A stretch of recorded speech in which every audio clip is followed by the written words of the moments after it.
നമസ്കാരം. നമ്മളുടെ യൂട്യൂബ് ചാനലിൽ വീഡിയോസിൻ്റെ താഴെ കമൻസ് ആയിട്ട് പലപ്പോഴും നമ്മൾ രണ്ട് മൂന്ന് നമ്പേഴ്സ് പ്രൊവൈഡ് ചെയ്യുന്ന നമ്പേഴ്സിലൊക്കെ ആയിട്ടും പലരും ഡൗട്ട്സ് ചോദിക്കാറുണ്ട്. റെസ്യൂമെ റിലേറ്റഡ് ആവാം, ലിങ്ക്ഡിൻ ആവാം, കരിയർ റിലേറ്റഡ് ആവാം. സോ അങ്ങനെയുള്ളതൊക്കെ നമ്മൾ കഴിവതും അധികം വൈകാണ്ട് തന്നെ റെസ്പോണ്ട് ചെയ്യാറുമുണ്ട്. അപ്പോൾ ഈ റെസ്പോൺസസ് ഒക്കെ പേഴ്സണലി പോകുന്നു, ചോദിച്ച ആൾക്ക് റെസ്പോൺസ് കിട്ടുന്നു. പക്ഷേ പലപ്പോഴും സെയിം ക്വസ്റ്റ്യൻസിനെ റിപ്പീറ്റഡ്ലി വരുന്നു. അപ്പോൾ അതിൽ ജനറലി ആൾക്കാർക്ക് ആവശ്യമുള്ള കാര്യങ്ങളായതുകൊണ്ട് അതുകൂടി ഒന്ന് ഒരു വീക്ക്ലി ബേസിലെങ്ങാനും വീഡിയോസായിട്ട് തന്നെ ചെയ്യാമെന്ന് വിചാരിക്കുകയാണ്. അപ്പോൾ കോമൺലി നമ്മളുടെ അടുത്ത് വരുന്ന കുറച്ച് ക്വസ്റ്റ്യൻസ് കമൻസ് ആയിട്ട് മെസ്സേജ് ആയിട്ടൊക്കെ വരുന്ന ചോദ്യങ്ങളുടെ റെസ്പോൺസസ് കൂടി ഒന്ന് വീഡിയോസായിട്ട് തരികയാണ്. അപ്പോൾ ഇന്നത്തെ വീഡിയോയിൽ കൂടുതലായിട്ടും റെസ്യൂമെ റിലേറ്റഡ് ആയിട്ടുള്ള ക്വസ്റ്റ്യൻസിൻ്റെ റെസ്പോൺസസ് ആണ് തരുന്നത്. അതാണ് ഇപ്പോൾ കയ്യിലുള്ള റീസെൻ്റായിട്ട് വന്നിട്ടുള്ള ക്വസ്റ്റ്യൻസ്. സോ അതെന്തൊക്കെയാണെന്ന് നോക്കാം. ഒന്ന് റീസെൻ്റ്ലി വന്ന കമൻറ്റ് എന്താണെന്ന് വെച്ച് കഴിഞ്ഞാൽ MCOM കഴിഞ്ഞതാണ്, അക്കൗണ്ട്സ് പ്ലസ് GST എക്സ്പീരിയൻസ് ഉണ്ട്, പക്ഷേ ടീച്ചിങ് ആണ് ഇൻട്രസ്റ്റ്. സോ ആ ജോലിയിലേക്കുള്ള CV ഫ്രഷറായിട്ട് കാണിച്ചിട്ട് പിന്നെ ഈ അക്കൗണ്ട്സിൽ എക്സ്പീരിയൻസ് ആഡ് ചെയ്യാമോ, റിജക്ഷൻ വരുമോ, പ്ലീസ് റിപ്ലൈ. എനിക്കിതിനകത്തൊരു ക്ലാരിറ്റി കുറവുള്ളത് എവിടെയാണെന്ന് വെച്ച് കഴിഞ്ഞാൽ അക്കൗണ്ടിങ് ആൻഡ് GST എക്സ്പീരിയൻസ് ഉണ്ട് കറൻ്റ്ലി. അപ്പോൾ റെസ്യൂമേയിൽ ഫ്രഷറായിട്ട് കാണിച്ചിട്ട് പിന്നെ ഈ അക്കൗണ്ട്സിൽ എക്സ്പീരിയൻസ് ആഡ് ചെയ്യാമോ എന്ന് ചോദിക്കുന്നത്, എവിടെയാണ് ഇത് ആഡ് ചെയ്യുക, എവിടെ ഇത് ഫ്രഷറായിട്ട് കാണിക്കുക എന്ന് എനിക്ക് മനസ്സിലായില്ല. കാരണം റെസ്യൂമേയിൽ ഫ്രഷറായിട്ട് കാണിക്കുക എന്ന് പറഞ്ഞു കഴിഞ്ഞാൽ എക്സ്പീരിയൻസ് ഒഴിവാക്കുക എന്നുള്ളതാണ്. അങ്ങനെയാണെങ്കിൽ പിന്നീട് അക്കൗണ്ടിങ് എക്സ്പീരിയൻസ് ഉണ്ടെന്ന് കാണിക്കാമോ എന്ന് ചോദിച്ചു കഴിഞ്ഞാൽ അതെവിടെ കാണിക്കും എന്നുള്ളതിനകത്ത് എനിക്കൊരു ക്ലാരിറ്റി ഫീൽ ചെയ്തിട്ടില്ല. ഒരു ജനറലായിട്ടുള്ളൊരു റെസ്പോൺസ് തരാം. ഇപ്പോൾ നിങ്ങൾ ഒരു പർട്ടിക്കുലർ ഫീൽഡിൽ വർക്ക് ചെയ്ത ഒരാളാണ് എന്നുള്ളത് കൊണ്ട് മറ്റൊന്നിലേക്ക് നിങ്ങളെ എടുക്കാതിരിക്കുകയൊന്നുമില്ല. ആസ് ആൻ അക്കൗണ്ടൻറ്റ് നിങ്ങൾ വർക്ക് ചെയ്തിട്ടുണ്ടെങ്കിൽ, നിങ്ങൾ അക്കൗണ്ടിങ്ങുമായിട്ട് ബന്ധപ്പെട്ട ഒരു അല്ലെങ്കിൽ BCom അല്ലെങ്കിൽ +2 whatever it is, ആ സബ്ജക്റ്റുമായിട്ട് ബന്ധപ്പെട്ട ടീച്ചിങ്ങിലേക്കാണ് പോകുന്നതെന്നുണ്ടെങ്കിൽ അത് ഡെഫിനറ്റ്ലി ഒരു പോസിറ്റീവ് അഡ്വാൻറ്റേജ് തന്നെ ആവുള്ളൂ. അവിടെ നിങ്ങൾക്ക് അതൊരു നെഗറ്റീവ് സംഗതി വരാൻ സാധ്യതയില്ല. പക്ഷേ ചെയ്യേണ്ട ഒരു കാര്യം, ആ റെസ്യൂമെ പ്രിപ്പയർ ചെയ്യുന്ന സമയത്ത് നിങ്ങളുടെ ടീച്ചിങ്ങിനോട് കണക്ട് ചെയ്തിട്ടുള്ള താങ്കൾക്കുള്ള എബിലിറ്റീസ് എന്തൊക്കെയാണ്, സ്കിൽസ് എന്തൊക്കെയാണെന്നുള്ളത് ഹൈലൈറ്റ് ചെയ്യണം. So if you have communication skills, ഒരു ലീഡർഷിപ്പ് സ്കിൽസ് ഉണ്ടെങ്കിൽ, പ്രസൻറ്റേഷൻ സ്കിൽസ് ഉണ്ടെങ്കിൽ, അപ്പോൾ അങ്ങനെയുള്ള കാര്യങ്ങളൊക്കെ എന്തൊക്കെയാണോ അത് പ്രൊഫൈൽ സമ്മറിയിലായിട്ടും പ്രീവിയസ് ജോബിലെ എക്സ്പീരിയൻസിൽ നമുക്കത് മെൻഷൻ ചെയ്യാൻ പറ്റും, നമ്മുടെ സ്കിൽസിൽ കൊണ്ടുവരാൻ പറ്റും. സോ വായിക്കുന്ന ഒരാൾക്ക് ഈ സബ്ജക്റ്റ് നോളജ് ഉണ്ട്, പ്ലസ് ഇതിനുള്ളൊരു കേപ്പബിലിറ്റിയും കൂടി ഉള്ള ഒരാളാണ് എന്ന് മനസ്സിലാക്കാനായിട്ട് സാധിക്കും. ഓക്കെ, സോ നമുക്ക് രണ്ടാമത്തെ ക്വസ്റ്റ്യനിലേക്ക് പോവാം. സർ, ഞാനിപ്പോൾ ഡിഗ്രി ഫസ്റ്റ് ഇയർ ആണ്, അതിൻ്റെ കൂടെ ഒരു ഡിപ്ലോമ ഹോസ്പിറ്റൽ അഡ്മിനിസ്ട്രേഷൻ കോഴ്സ് ചെയ്യുന്നുണ്ട്. അതിലേക്കൊരു റെസ്യൂമെ തയ്യാറാക്കണം. അതിൽ ഞാൻ എങ്ങനെ എഡ്യൂക്കേഷൻ ക്വാളിഫിക്കേഷൻ കൊടുക്കുക? അതിലേക്ക് റെസ്യൂമെ തയ്യാറാക്കണം എന്ന് പറഞ്ഞാൽ കോഴ്സിൻ്റെ ആവശ്യത്തിനാണോ അതോ അതിനെ കണക്ട് ചെയ്തിട്ടാണോ എന്നതിനകത്തും ചെറിയൊരു ക്ലാരിറ്റി കുറവുണ്ട്. സോ ഇപ്പോൾ തൊട്ട് മുമ്പ് പറഞ്ഞ പോലെ നമ്മൾ ക്വസ്റ്റ്യൻസ് അയക്കുമ്പം ഒന്ന് പോസ്റ്റ് ചെയ്യുന്നതിന് മുമ്പ് ഒന്നുകൂടി വായിച്ച് നോക്കുക. സോ കൃത്യമായിട്ട് മറ്റൊരാൾക്ക് ഇത് മനസ്സിലാവുന്നുണ്ടോ എന്ന് എല്ലാവരും നോക്കുകയാണെങ്കിൽ നമുക്ക് ആൻസർ ചെയ്യാൻ എളുപ്പമായിരിക്കും. ഓക്കെ, സോ ഇവിടുത്തെ ഒരു സജഷൻ, ഇപ്പോൾ ആസ് എ സ്റ്റുഡൻറ്റ് ഇപ്പോൾ 2 കോഴ്സും ചെയ്യുന്ന ഒരാളാണെങ്കിൽ റെസ്യൂമെ ജനറലി തയ്യാറാക്കുമ്പോൾ ചെയ്യേണ്ട കാര്യം എന്ന് പറഞ്ഞു കഴിഞ്ഞാൽ ഒബ്വിയസ്ലി നമ്മൾക്ക് നമ്മുടെ പേരും ഡീറ്റെയിൽസും എല്ലാം ആസ് യൂഷ്വൽ കൊടുക്കുക, എക്സ്പീരിയൻസിൻ്റെ പാർട്ട് ഒഴിവാക്കുക. ക്വാളിഫിക്കേഷൻ്റെ പാർട്ട് വരുമ്പം ഈ പറയുന്നത് പോലെ ടോപ്പിൽ നമ്മുടെ കറണ്ട് ഗ്രാജുവേഷൻ കോഴ്സ് മെൻഷൻ ചെയ്യുക. അപ്പോൾ അതിപ്പോൾ ഫസ്റ്റ് ഇയർ എന്ന് പറയുമ്പോൾ 2024 സ്റ്റാർട്ട് ചെയ്താണെങ്കിൽ, so imagine if you are doing BCom, bachelor of commerce, MG university or whatever കോളേജിൻ്റെ പേരെങ്കിലും അങ്ങനെ താഴെ 2024 to 2027 എന്ന രീതിയിൽ കൊടുക്കാം.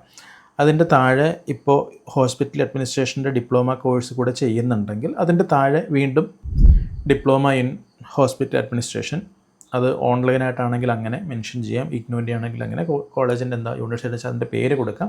അവിടെയും താഴെ ഈ പീരീഡ് മെൻഷൻ ചെയ്യാം. അപ്പം കറൻ്റ്ലി ഈ 2 കോഴ്സും പഠിക്കുന്നുണ്ട് എന്ന് മെൻഷൻ ചെയ്യാൻ പറ്റും. ഇനി ഇതിൻ്റെ ഈ 2 സംഗതിയും പഠിക്കുന്നതിൻ്റെ കൂടെ ഒരു ജോലിക്ക് ഇപ്പോൾ തന്നെ അപ്ലൈ ചെയ്യുന്നുണ്ടെന്ന് ഞാൻ വിശ്വസിക്കുന്നതല്ല, കാരണം അതിനുള്ളൊരു സമയം ഉണ്ടാവുമെന്ന് എനിക്കറിയില്ല.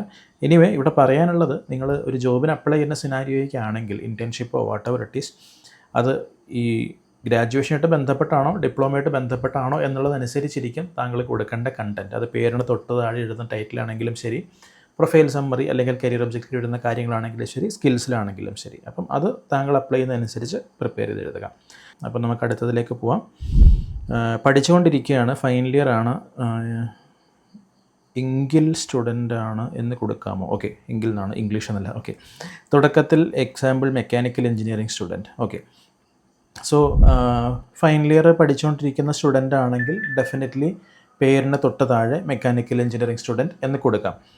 അതിനകത്ത് യാതൊരു പ്രശ്നവുമില്ല. പഠിച്ച് കഴിയുമ്പം മെക്കാനിക്കൽ എഞ്ചിനീയറിംഗ് ഗ്രാജുവേറ്റ് എന്ന് കൊടുക്കാം, ഓർ മെക്കാനിക്കൽ എഞ്ചിനീയർ എന്ന് വർക്ക് ചെയ്യുന്ന സമയത്ത് കൊടുക്കാം. അത് നമുക്ക് ഒരു പ്രശ്നമില്ല. പിന്നെ ആവശ്യമുണ്ടെങ്കിൽ in case final year student ആണെന്നും കൂടി അറിയേണ്ടത് ഒരാവശ്യമാണെങ്കിൽ മാത്രം അതുകൂടി മെൻഷൻ ചെയ്യാം. പക്ഷേ ജനറലി മെക്കാനിക്കൽ എഞ്ചിനീയറിംഗ് സ്റ്റുഡൻറ്റ് മാത്രം കൊടുത്താൽ മതിയാവും. സോ അടുത്ത ക്വസ്റ്റ്യനിലേക്ക് പോവാം. Which format is better for resume, PDF or word dock? ഞാൻ എപ്പോഴും റെക്കമെൻഡ് ചെയ്തത് PDF റെസ്യൂമെ അയക്കാനാണ്. കാരണം മൈക്രോസോഫ്റ്റ് വേർഡ് എന്ന് പറയുന്നതിന് ഒരുപാട് വേർഷൻസ് ഉണ്ട്, ഒരുപാട് പഴയതും പുതിയതായിട്ടുള്ള പല വേരിയൻസ് ഉണ്ട്. അപ്പോൾ നിങ്ങളുടെ കമ്പ്യൂട്ടറിൽ നിങ്ങളിങ്ങനെ കാണുന്നു എന്നുള്ളതാവണമെന്നില്ല മറ്റൊരാളുടെ സിസ്റ്റത്തിൽ കാണുന്നത്. ഒരുപാട് പേര് ഫോണിൽ കൂടി തന്നെ റെസ്യൂമേഴ്സ് നോക്കുന്നുണ്ട്. സോ അലൈൻമെൻ്റ് ഒക്കെ താളം തെറ്റിക്കിടക്കും. അപ്പോൾ PDF-ലാണെങ്കിലുള്ളൊരു ഗുണം നിങ്ങൾ എങ്ങനെ കാണുന്നോ അതുപോലെ തന്നെ ഞാനും കാണും എന്നുള്ളതാണ്. വേർഡിലാണെങ്കിൽ അതിന് യാതൊരു ഗ്യാരണ്ടി ഇല്ല. അപ്പോൾ PDF ആണ് എപ്പോഴും നല്ലത്. അൺലെസ് ഇപ്പോൾ ചില സിനാരിയോസിൽ ഇവർ റിക്രൂട്ടേഴ്സോ അല്ലെങ്കിൽ ജോബ് ഡിസ്ക്രിപ്ഷനിലോ ഒക്കെ അവർ പറയും വേർഡ് ഫോർമാറ്റിൽ തരാൻ പറയും. അങ്ങനെയാണെങ്കിൽ മാത്രം, അത് വളരെ ചുരുക്കം ഞാൻ കണ്ടിട്ടുള്ളൂ, പക്ഷേ സ്റ്റിൽ ഞാൻ കണ്ടിട്ടുണ്ട്. അപ്പോൾ അങ്ങനത്തെ സിനാരിയോയിൽ വേർഡ് ഫയൽ കൊടുക്കുക. പിന്നെ ലിങ്ക്ഡിനുമായിട്ട് ബന്ധപ്പെട്ടൊരു വീഡിയോയുടെ താഴെ വന്ന കമൻറ്റാണ്, +2 ക്വാളിഫിക്കേഷൻ ഉള്ള ആൾക്ക് ഇതിൽ ജോബ് നോക്കാൻ പറ്റുമോ? ജോബ് നോക്കുന്നതിന് കുഴപ്പമൊന്നുമില്ല, പക്ഷേ ഐ സ്ട്രോങ്ലി ബിലീവ് ലിങ്ക്ഡിനിൽ കാര്യമായിട്ട് താങ്കൾക്ക് പറ്റുന്ന ഓപ്പർച്യൂണിറ്റീസ് ഉണ്ടാവണമെന്നില്ല. അത് ഒരു മേജർ കൺസേൺ ആണ്. പ്ലസ് ഉണ്ടെങ്കിൽ തന്നെ ഈ പറഞ്ഞ പോലെ അത്ര ഡിപ്പെൻഡബിളായിട്ടുള്ള സോഴ്സസ് നല്ല ജോലികളാവണം നിർബന്ധമൊന്നുമില്ല. So I don't really recommend wasting your time on LinkedIn searching for jobs +2 qualification മാത്രമാണെങ്കിൽ. ഓക്കെ, അടുത്ത ചോദ്യത്തിലേക്ക് പോകുമ്പം സർ ഞാൻ BTech ചെയ്യുകയാണ്, ഇപ്പോൾ 2 ഇയറാണ്. ഞാൻ റെസ്യൂമെ ചെയ്യുമ്പോൾ എന്താ കൊടുക്കണ്ടേ എന്ന് ചോദിച്ചാൽ എവിടെ, എന്ത്, എങ്ങനെ എന്നുള്ള ചോദ്യങ്ങളുണ്ട്. യൂഷ്വൽ കേസിൽ ജനറലായിട്ടൊരു കാര്യം പറയാം. പേരിന് തൊട്ട് താഴെ ഏതാണോ താങ്കളുടെ BTechൻ്റെ സ്പെഷ്യലൈസേഷൻ അത് മെൻഷൻ ചെയ്യാം. തൊട്ട് മുമ്പ് പറഞ്ഞ മെക്കാനിക്കൽ എഞ്ചിനീയറിംഗ് സ്റ്റുഡൻറ്റ് എന്നൊക്കെ പറയുന്ന പോലെ ഇപ്പം കെമിക്കൽ എഞ്ചിനീയറിംഗ് സ്റ്റുഡൻ്റ് ആണെങ്കിൽ അങ്ങനെ മെൻഷൻ ചെയ്യാം. താഴെ എഡ്യൂക്കേഷൻ എന്നുള്ള ഭാഗം മതി, അതായത് എക്സ്പീരിയൻസ് എന്നുള്ള ഭാഗം നമുക്ക് വേണ്ട. ക്വാളിഫിക്കേഷനിൽ താങ്കൾക്ക് BTech - സ്പെഷ്യലൈസേഷൻ കൊടുക്കാം. അതിനുശേഷം കോളേജിൻ്റെ യൂണിവേഴ്സിറ്റിയുടെ ഡീറ്റെയിൽസ് കൊടുക്കാം. താഴെ പീരീഡ് 2022 തൊട്ട് 26 വരെയാണെങ്കിൽ അങ്ങനെ ആ ഒരു പീരീഡ് മെൻഷൻ ചെയ്യാം.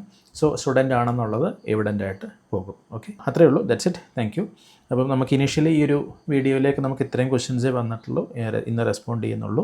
അപ്പോൾ നിങ്ങൾക്ക് എന്തെങ്കിലും ക്വസ്റ്റ്യൻസ് ഉണ്ടെങ്കിൽ feel free to comment below the video. നമ്മൾ അത് ചിലപ്പോൾ കമൻറ്റിന് ചെറിയ റെസ്പോൺസ് ആയിട്ട് തന്നെയാണെങ്കിലും അല്ലാതെ വീഡിയോയിലാണെങ്കിലും നമ്മൾ അതിൻ്റെ എക്സ്പ്ലനേഷൻ തരേണ്ടതുണ്ടെങ്കിൽ തരാവുന്നതാണ്. Okay, so that's it. Thank you so much. And once again, resume advice YouTube video ആയിട്ട് കാണുന്നുണ്ടെങ്കിൽ താഴെ കാണുന്ന നമ്പറിൽ റെസ്യൂമെ അഡ്വൈസ് വീഡിയോ എന്ന് മെസ്സേജ് അയച്ചിട്ട് നിങ്ങളുടെ എക്സിസ്റ്റിംഗ് റെസ്യൂമെ ഷെയർ ചെയ്യാം. ആൻഡ് റെസ്യൂമെ പ്രിപ്പറേഷൻ സർവീസാണ് വേണ്ടതെന്നുണ്ടെങ്കിൽ ആ നമ്പറിലല്ല, നിങ്ങളിപ്പോൾ താഴെ കാണുന്ന നമ്പറിൽ കോൺടാക്ട് ചെയ്യുക. എൻ്റെ team resume preparation, LinkedIn profile makeover സർവീസസിന് ഹെൽപ്പ് ചെയ്യും.